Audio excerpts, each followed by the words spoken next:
Hi, everybody. This is Kristen here with Spill the Ink and VallRell Events.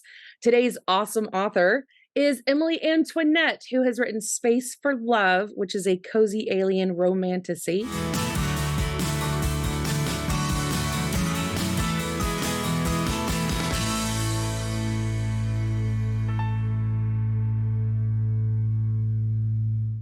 So I would love if you could give us a little synopsis of your book.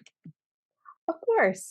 So Space for Love is a cozy and spicy sci-fi alien romance that has a plus-sized human main character and a kind of scary looking, but very sweet, wonderful, and anxious alien main character. And it's the story of how they meet and fall in love and have some kind of hidden identities type stuff going on that makes things a little bit complicated, but it's kind of a just nice, fun, cozy, spicy story set in space. Love that. I have actually read this book 3 times. So it's a good read. I think everybody should, give Fina and Marilyn a little look-see look.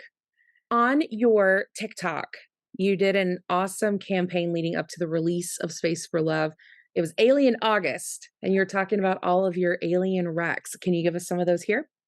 Yeah, absolutely. So, I mean, there's the classic Ice Planet Barbarians, which most people have probably read, but I adore Ruby Dixon and everything that she does. So there's that. There's also an author called Etta Pierce who does a series of books that are the first one's called Convergence, and they're I don't know if you've ever played Mass Effect, they kind of have Mass Effect type vibes. And I love anything that Zoe Draven does. She has all kinds of different alien romance, including the Horde Kings of Dakar series is really good. Wonderful. I'll have to read those. I haven't read. I've read a couple of the Ice Planet Barbarians, so I love Ruby Dixon, Yes.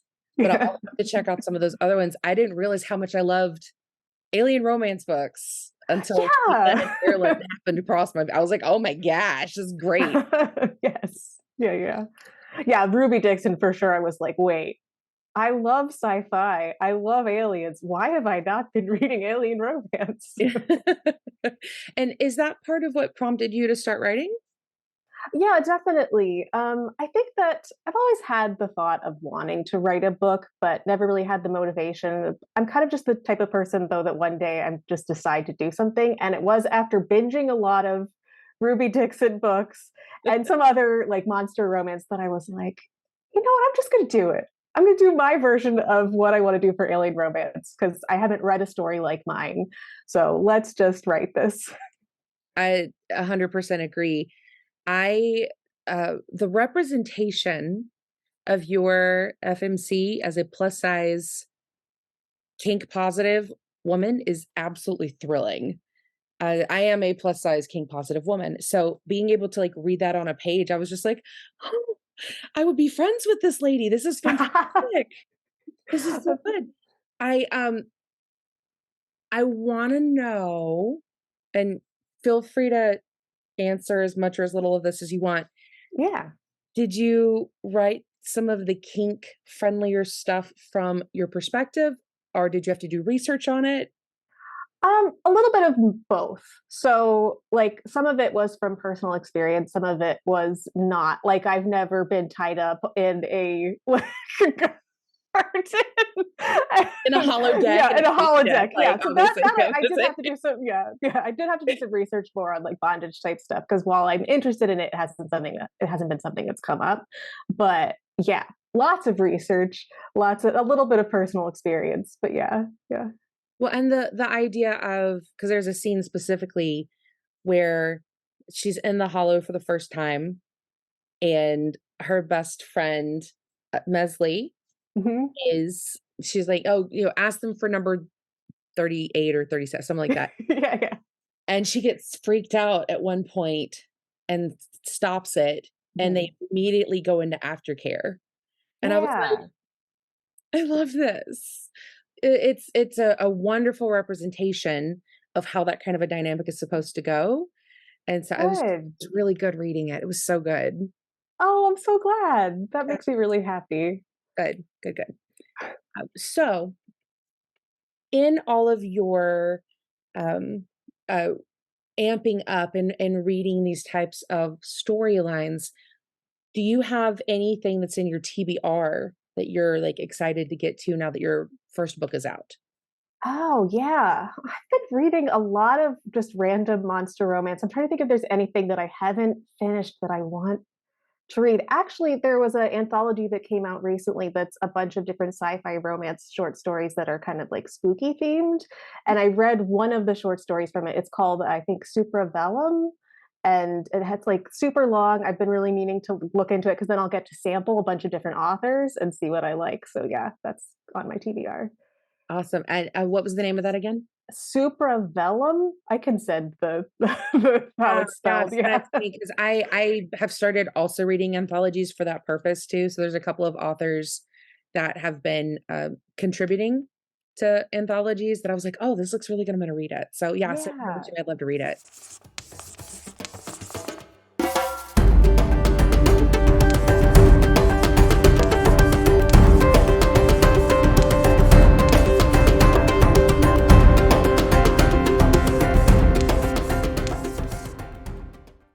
Outside of writing, is there anything that you do that sort of rounds you out as a human being? What are your hobbies? What do you like to do?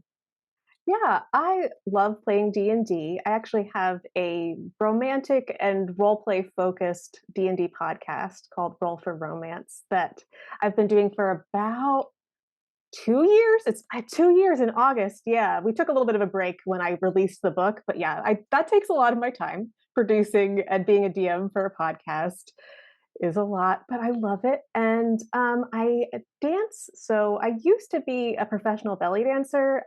During the beginning of the pandemic, I kind of took a break from it. And so I'm very slowly trying to get back into it. But yeah, someday I'll start that again. So the D&D podcasting is DMing for that. It's also writing narratives and writing stories. Yeah. And then the belly dancing is writing narratives and stories with your body to music. So you're Yeah. just sort of like it's all just sort of all encompassing. You're a storyteller. I love that.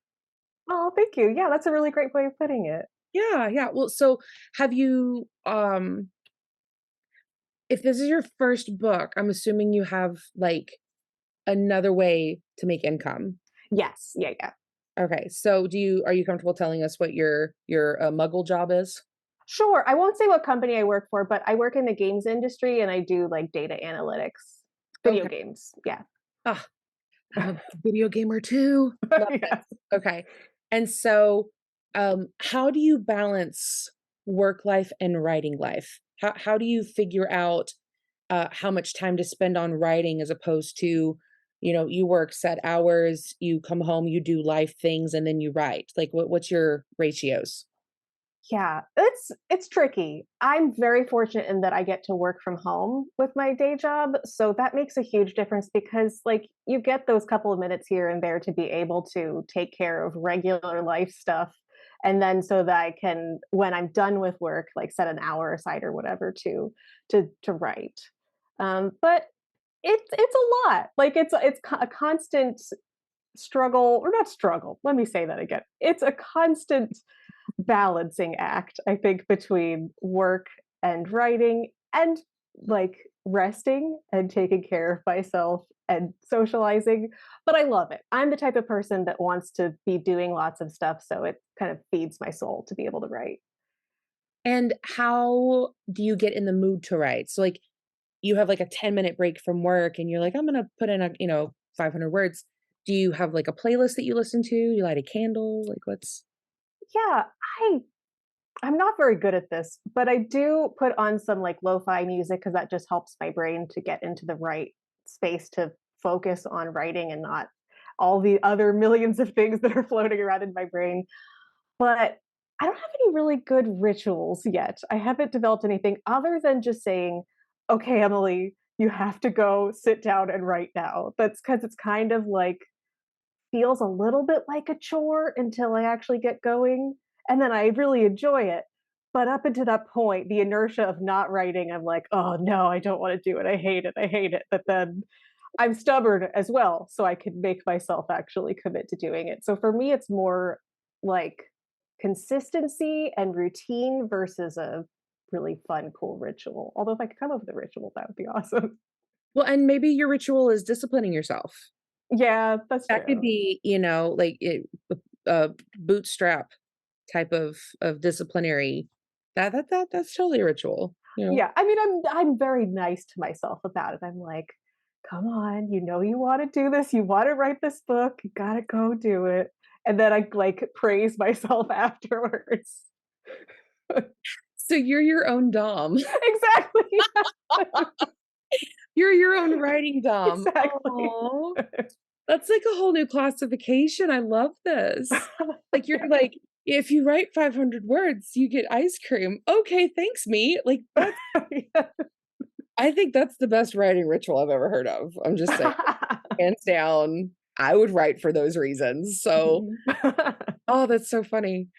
Um, how long did it take you to write this book? So I started writing Space for Love last year in September, and I wrote from the beginning of September to like mid October was how long it took me to write the first draft. Then I gave it a break, and it took me about a month to edit. And then I had a lot of self-critical thoughts and anxiety, and so I waited and waited and waited and waited to actually like release it. But it had been done pretty much for a long time, which in retrospect is actually pretty nice because I wrote something else and I had more than one book ready to go like by the time I actually released Space for Love. So post release I'm not like freaking out about having to write the next thing. I already have something ready. Okay, so I'm going to take this in two different parts because Yeah. you sort of touched on two things I want to talk about in that little segment, which is great. First one being, I stalked your TikTok. I saw a video where you were like, you didn't have an editor on this book. Like you did your own editing. Talk to me Yeah. about that a little bit. Yeah, definitely. So I had a limited budget for doing this book, and I needed to work with what I had and what I could afford. And I really knew I wanted a nice cover.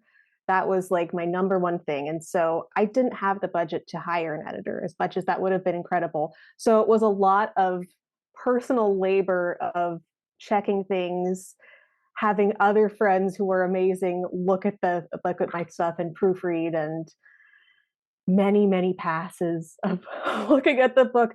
But beta readers, alpha readers, that kind of stuff, those that was incredible because I'm a very anxious person, and I did worry like what if this is horrible and my brain isn't letting me know that it's horrible because it came from my brain. So how would I be able to see where the issues are? So I did at least get feedback from lots of people, just not in like a professional editor type of situation. Well, and that's great because a lot of times the people that we have that are like checking things over for us, they would catch things that A, we wouldn't see. But B, if you have enough people doing that, maybe you don't need to pay a professional editor because it's not like you needed developmental editing. Like this, it was just like, you needed like grammar and spell check or like, Yeah. story flow, but like, making sure like the names stay the same spelling, that kind of thing. So like if Yeah. you have enough people doing that over and over again, it worked out great for you. It's a great book. Well, thank you so So, much. um, Yeah. you're welcome. Second thing that you brought up, so you've already written another book. Yeah. When is that one coming out? What's the name? Okay, so it's I wrote a book, it's called Behold Her, which is a pun on Beholder because 'cause I'm a D&D nerd, we go back to that nonsense. But anyway, it is a kind of a if you could have a dark romance that is also cozy, I don't know. It's like a dark rom-com. I don't know how to explain it. I'm still Okay. struggling with how to explain this, but basically everyone who has looked at it has been like, "Yeah, it's kind of a cozy dark romance," which makes no sense. Make But your own I love category. it. I Yes. yeah. Yes. So that is going to be out in mid-November. But then while I was working on the next space like sci-fi book, I got stuck and I had this idea for a novella that's in the same universe as the Behold Her book, which is monster romance. So I wrote a novella, and that's actually coming out in October, which is kind of like a it's technically a prequel. They can be read separately, but it's like a little teaser into that universe to kind of get people in the door for that, and then the full book will be in November. Okay, and what's the name of the novella? Oh, Maneater. Maneater. So there's Maneater in October, Behold Her in November. Yes. Okay. Wow. So at what point do you stop calling yourself a baby author? I mean, I feel like I'm definitely not a newborn author after the first book. I'm an author toddler, and then once I get past these two, then I think three things is a pretty good number of things to have released and gone through that experience that number of times to kind of be like, okay, I've done this. I've seen what my mistakes were. I've had the experience enough.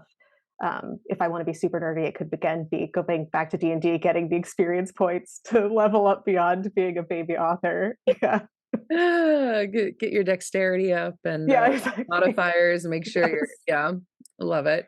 And that's a good lead into my next question. What are some tips for baby authors? Oh gosh. Well, I think one that a lot of people say is if you want to write a book, just write it. Like, especially with the first draft, get the words down on the page. If you can at all, like, don't read it as you're writing it, because I'm a very self-critical person. And I think that if I had edited as I was going, I would never have gotten anything done. And I've spoken to some friends who've tried to write books, and that's where they get stuck, is that they don't just let themselves write whatever they're going to write, and then once that's done, going back and fixing it, because you have something to work with at that point. If you don't write it down, then you don't have anything to work with.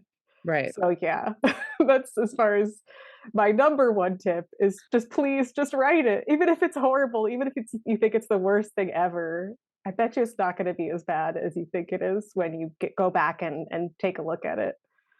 And it can't be horrible if you never write it. So you have to have the horrible before you have the great. Yeah, exactly. Yeah. Right. I'm very excited to try your monster series. Yeah. Are those gonna be female, plus size female characters too? The Beholder is a plus size female character. The Maneater one, she's like mid size, I would say. So she's like not real thin, but she's definitely not plus size.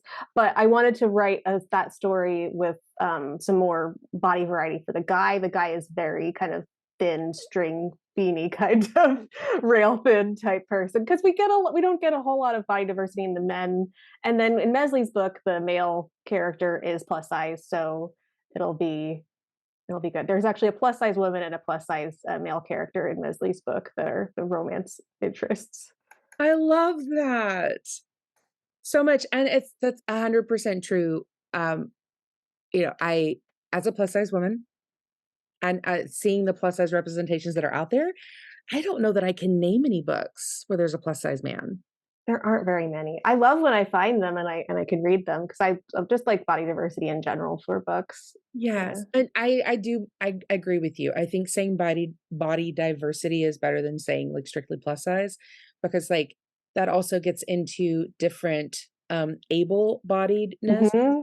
and, people with disabilities, wheelchairs, like, Yeah. amputees, all that kind of stuff. So I need to school myself into saying body diversities instead of saying, "You have a fat character, this is great." But Yeah. I appreciate that, but then there's also like, you don't see fat women a lot of times shown as being desirable and lovable and wanted by other characters, and so I feel like it's okay to be like, yes, it's a fat character. Oh, 100%. Yes. I think that as people, we tend to whatever our particular brand of poison is, Hmm. sort of like Yeah, zone in and focus that's in what you on latch on. and Yeah. everything.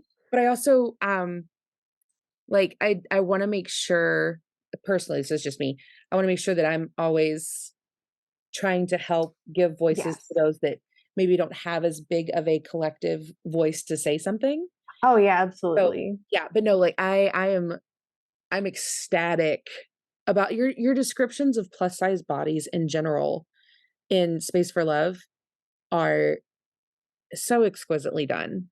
Well, Like, thank you. I'm always super, super, super hypercritical of how plus size people in romantic sexual situations are represented. Mhm. I feel like the way that Marilyn talks about Fina is just so exquisite. Like, Oh. it's tender and it's loving and it's not fetishy and it's not the only thing that plays and repeat in his head. And it's Yeah, yeah, just yeah. it was so beautiful to read. Oh, I'm so glad. That means so much to me. Cause yeah, it's an interesting balance to, like, acknowledge it, but Mhm. not make it, like you said, like a fetish or something that's all he thinks about. Right. Yeah. Yeah. No, very well done. I loved it. Oh, thank you. So Space for Love is available on KU and, paperback. Mhm. Is there gonna be a hardcover option? That's a really good question, and the answer right now is no. I mean, I could put it up on Amazon on a hardcover, but I don't really like the format that they have of those hardcovers. I don't think they're really that nice, and so I haven't set that up, but in the future, who knows? Like, I would love to be able to do, like, a special edition at some point that would be a hardcover. I don't feel like I have enough of a following at this moment to be able to justify doing that, but yeah, hopefully someday. Right now, no plans, but tentatively, maybe, yes. When that day happens, I will be first in line. I Aw, I love wonderful. having hardcovers of books that I've adored, and because I read everything on my Kindle, but then I Yes. really like if I loved the book, I really like having it in physical format so that I can it's like a hunter, they put their dead animals in a trophy case. I like to put my, dead books in a trophy case. Yes. Look and be like, "Look what I did. I did that." Like, "You wrote it?" And I'm like, "No, I read it. It's good." Like, Yes. I need that self-validation, so it's fine. Mhm. Wonderful. Well, it's been such an absolute pleasure to talk with you, Emily. Thank you so much for meeting with me. Thank you so much for having me. And for all of our viewers, we have a new episode out every Wednesday. This is Spill the Ink by VallRell Events. Emily Antoinette has been our guest author this week. I will make sure all of her bios are in the description below so that you can make sure you follow her, go read her book, Space for Love. And we will see you next Wednesday with another video. As always, keep slinging ink, slingers.